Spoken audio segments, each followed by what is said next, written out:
Previously on My Curvy Roommate is in love with me. Jane's mind has been spinning since the kiss with Gerald.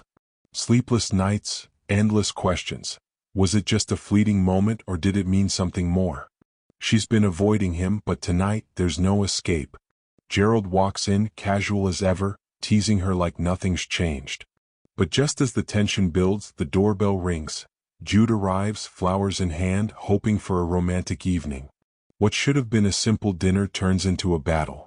Gerald's sarcasm, Jude's awkward attempts to impress, and Jane caught in the middle. The tension breaks when Jude realizes the truth. He was never the one Jane wanted. Humiliated, he storms out, leaving Jane and Gerald alone. But when the teasing fades, Gerald finally asks, "Why didn't you tell me you loved me?" A kiss follows, but it's not enough. Jane pulls away, afraid to believe in something that could break her heart. Gerald isn't done playing.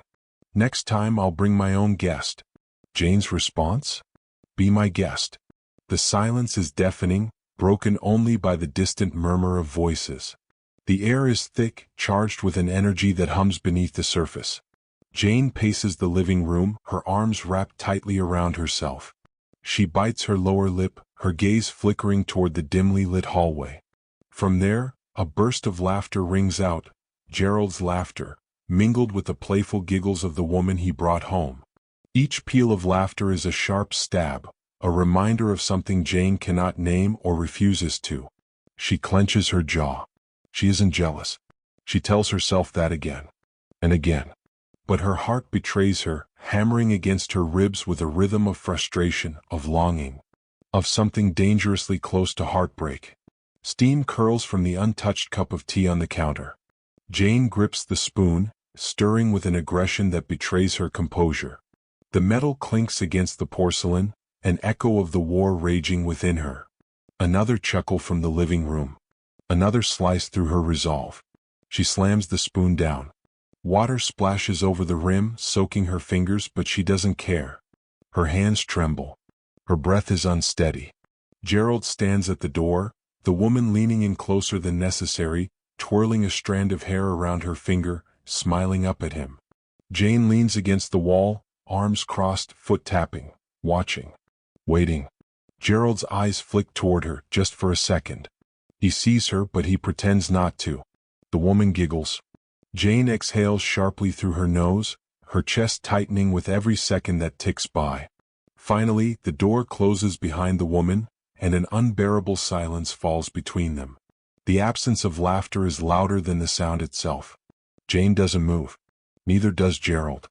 Then, slowly, deliberately, she turns to face him. Her eyes are sharp, but beneath the steel is something raw, something vulnerable. Gerald meets her gaze. He smirks, but there's uncertainty behind it. She exhales a breath she didn't realize she was holding. And then, just like that, something inside her breaks. Jane steps forward. Her voice, when it comes, is barely above a whisper.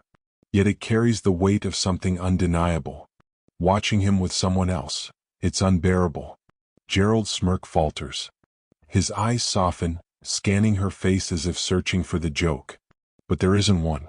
He says her name, softly, cautiously. But she shakes her head. No, he doesn't get to do that. He doesn't get to act like he doesn't know. Because the truth is, he does know. He always has. The words slip from her lips before she can stop them, before she can think better of it. 3 words, small but mighty. A confession that changes everything. "I love you." Silence crashes down, stretching between them.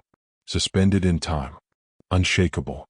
Gerald's expression shifts, shock, disbelief, something unreadable. He searches her face, waiting for her to take it back. She doesn't. She stands there, open, unguarded. Exposed. A heartbeat passes, then another. And suddenly he's moving toward her, closing the space between them. He lifts a hand, hesitates, then brushes his fingers against her wrist. A hesitation. A choice. His voice is barely audible, weighted with hesitation. He doesn't want to hurt her. Then don't. He exhales sharply, running a hand through his hair. He doesn't know how to do this. A tear threatens to slip from Jane's eye, but she smiles, a small, trembling smile. Then we figure it out. A moment. A shift. The air around them changes, charged with something deeper, heavier. Neither of them moves. Neither of them speaks. And then, the silence was indeed deafening, thick with everything left unsaid.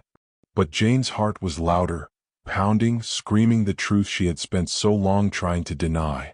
She wasn't jealous. That's what she told herself as she listened to the laughter spilling from the other room.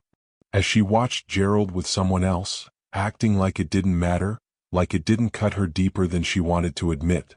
But no matter how many times she whispered the lie, her heart told a different story. The war waged inside her until it was unbearable.